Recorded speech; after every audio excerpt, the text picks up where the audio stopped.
इसमें main topic क्या है, रिस्पिरेशन है, उसकी काइंड्स हैं।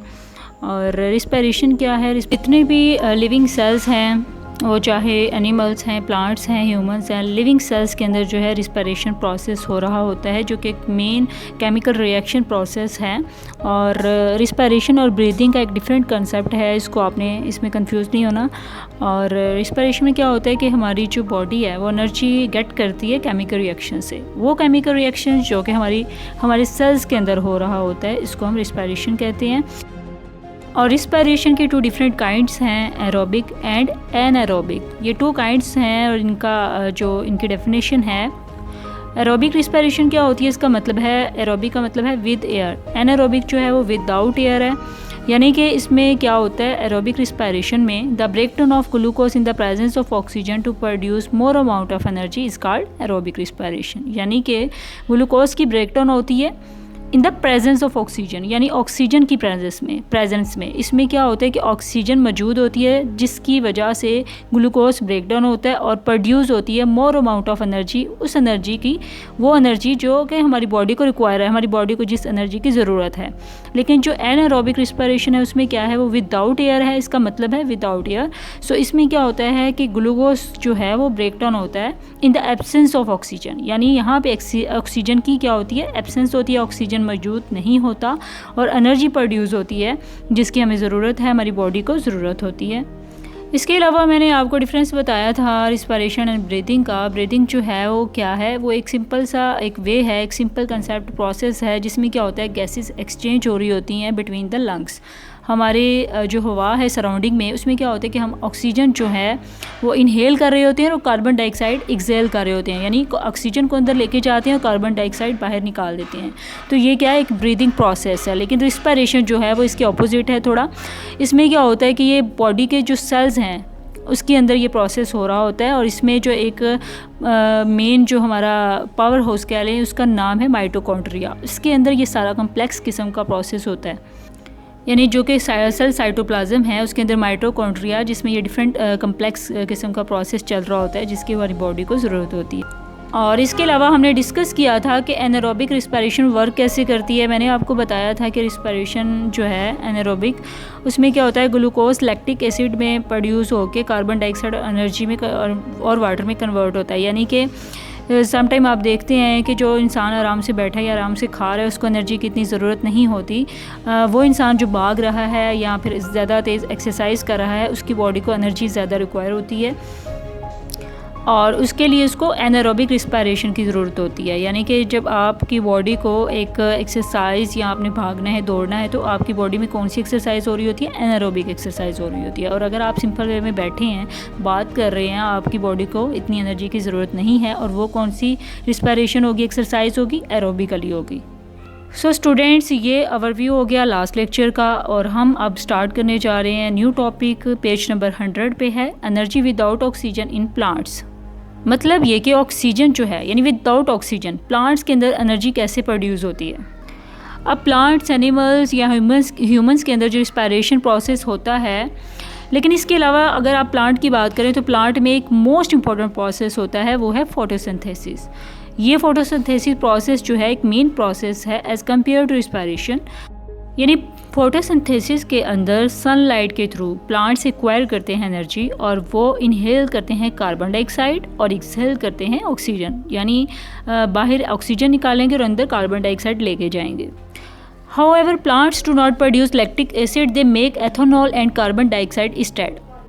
अब ह्यूमंस के अंदर तो लैक्टिक एसिड प्रोड्यूस हो रहा होता है, लेकिन प्लांट्स में ये लैक्टिक एसिड प्रोड्यूस नहीं होता, बल्कि इसकी जगह एथेनॉल और कार्बन डाइऑक्साइड प्रोड्यूस होता है।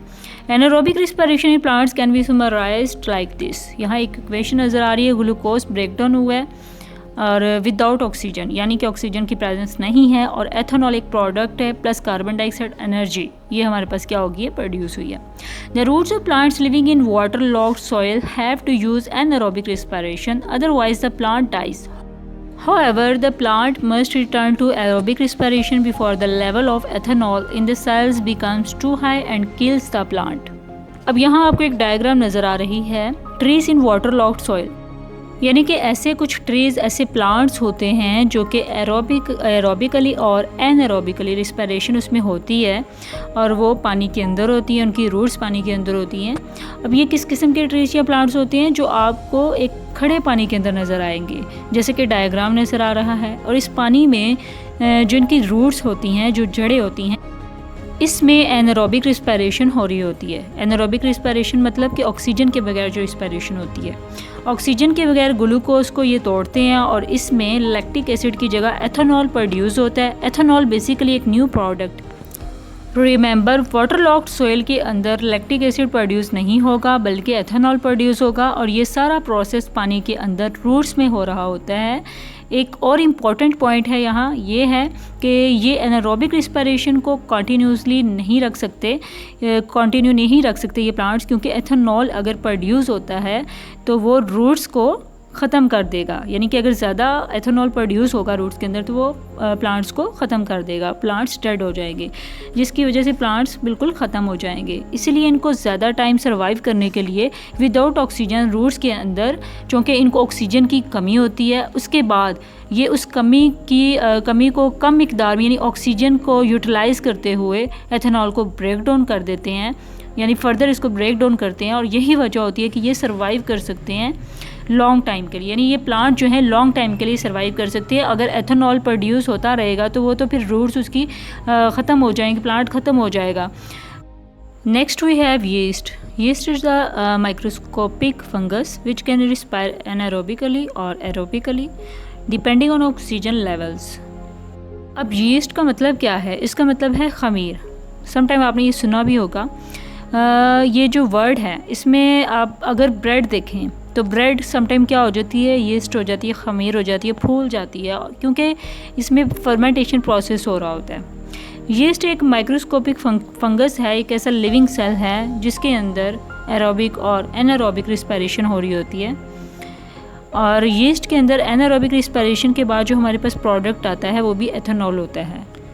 When little or no oxygen is present, yeast breaks down glucose into ethanol and carbon dioxide with the release of energy, a process commonly known as fermentation.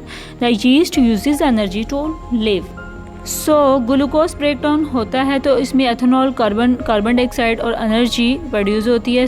ये energy जो है required होती है yeast को survive करने के लिए। अब ये एथेनॉल जो प्रोड्यूस हो रहा है एनारोबिकली, इस सारे प्रोसेस को हम फर्मेंटेशन कहते हैं। यही एक फर्मेंटेशन प्रोसेस होता है जिसके अंदर मतलब ये कि फर्मेंटेशन को यूज़ किया जाता है बेकिंग और ब्रूइंग के लिए, क्योंकि बेकिंग के दौरान कार्बन डाइऑक्साइड प्रोड्यूस होती है ब्रेड बनाने के लिए। If yeast is mixed with glucose and water and put in a warm place, it will begin to ferment. A simple experiment to show fermentation is shown in the diagram. As the yeast breaks down the glucose to release energy, carbon dioxide gas is produced. This gas turns the calcium hydroxide solution lime water milky. अब यहाँ आपको एक diagram नज़र आ रही है। इस diagram में क्या है कि ये जो प्रोसेस हो रहा है इसमें यीस्ट को हम एक इन्वायरमेंट प्रोवाइड करते हैं, उसको हम ग्लूकोज का मीडियम देते हैं और उसे हम 40 सेल्सियस डिग्री पे नीम गर्म पानी के अंदर डुबो देते हैं। तो फिर क्या होगा, तो ये मेन प्रोडक्ट एथेनॉल प्रोड्यूस करना शुरू हो जाएगा और कार्बन डाइऑक्साइड प्रोड्यूस करेगा। अब कार्बन डाइऑक्साइड को टेस्ट करने के लिए हम उसे लाइम वाटर के अंदर गुजार देते हैं और जब लाइम वाटर जो कि क्लियर है वो मिल्की हो जाए, इसका मतलब इसके अंदर कार्बन डाइऑक्साइड प्रोड्यूस हुआ है। इस डायग्राम में कैल्शियम हाइड्रोक्साइड सोल्यूशन है जो कि लाइम वाटर है, क्लियर साफ पानी है, और यीस्ट और ग्लूकोज का सोल्यूशन है। Next we have breathing. Breathing takes place in the lungs and is simply a way of getting oxygen into the body and carbon dioxide out of it. Blood carries oxygen from the lungs to the cells and carbon dioxide from the cells back to the lungs. अब breathing जो है basically एक बहुत ही main topic है। इस topic के अंदर हम कुछ पॉइंट्स जो है वो क्लियर करेंगे। हमारे अंदर जो ऑर्गन है लंग्स यानी फेफड़े, इसका हमारी बॉडी में क्या जो है फंक्शन हो रहा होता है। हमें सर्वाइव करने के लिए लंग्स के अंदर एक बहुत ही मेन फंक्शन परफॉर्म होता है। अब ब्रीदिंग जो है बेसिकली एक सांस लेने का अमल है। इसमें हम देखेंगे कि ये प्रोसेस हमारी बॉडी के अंदर कब, कहाँ और कैसे होता है, लेकिन इससे पहले आपको इसके स्ट्रक्चर को समझने की ज़रूरत है। अब ये जो इंटायर होल प्रोसेस है ये कहाँ से शुरू होता है, ये हमारे नोज़ और माउथ से शुरू हो रहा होता है, क्योंकि इसके ज़रिए हम इनहेल करते हैं और एक्सहेल करते हैं, यानी कि ऑक्सीजन हमारे अंदर जाती है और कार्बन डाइऑक्साइड हम रिलीज़ करते हैं। Next we have the structure of the lungs. The lungs are two elastic pouches lying inside the ribs. They are connected to the air outside the body by the windpipe or trachea. अब जो हमारे lungs यानी फेफड़े हैं वो दो basically elastic pouches हैं जो कि हमारी रिब्स के अंदर होते हैं, यानी हमारी पसलियों के अंदर होते हैं। और जो रिब्स हैं वो इनको बेसिकली क्या करती हैं, प्रोटेक्ट कर रही होती हैं, हमारे लंग्स को प्रोटेक्ट करने के लिए होती हैं, जो कि ऐसी हवा से कनेक्टेड है जो कि बॉडी के बाहर है। और इस विंड पाइप को ट्रैकिया भी कहते हैं। This opens into the back of the mouth and nose. और ये विंड पाइप ओपन होता है माउथ और नोज़ के बैक साइड पे। और ये ट्रैकिया जो है डिवाइड होता है टू स्मॉलर ट्यूब से, जिसको ब्रोंकाई कहते हैं। One of these goes into each lung before dividing further into smaller tubes called bronchioles. After yet more branching the tubes end in tiny walled air sacs called alveoli. So basically होता क्या है कि सांस हमारे नाक और कान से होता हुआ ट्रैकिया के अंदर जाता है, यानी सांस की नाली के अंदर जाता है।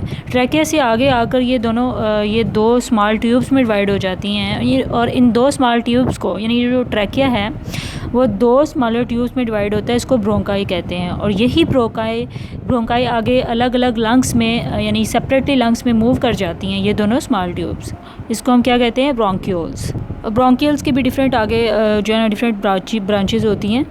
ब्रोंक्यूल्स बहुत ही स्मॉल ट्यूब्स होती हैं जो कि माइक्रोस्कोपिक होती हैं, और हर ब्रोंक्यूल्स के एंड पे इसकी छोटी छोटी टाइनी ब्रांचेस होती हैं जो कि एयर सैक्स होती हैं। और इसका मतलब ये है कि इसके अंदर हवा भरी होती है और यहाँ ही गैसेस का एक्सचेंज हो रहा होता है।